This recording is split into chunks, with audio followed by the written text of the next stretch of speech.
Welcome, in front of me I have Nokia G20 and today I'll show you how face unlock works in this smartphone. So I'm going to make a few tries and let's see how the face unlock perform. So let's start.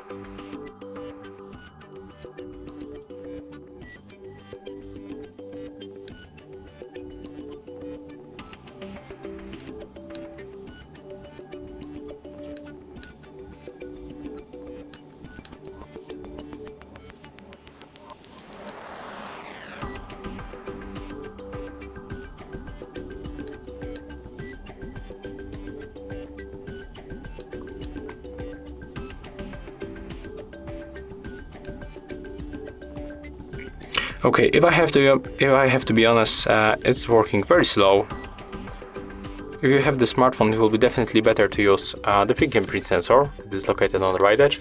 It works definitely faster, and this face unlock is not good in this phone. So that's all. If you find this video helpful, remember to leave a like, comment, and subscribe.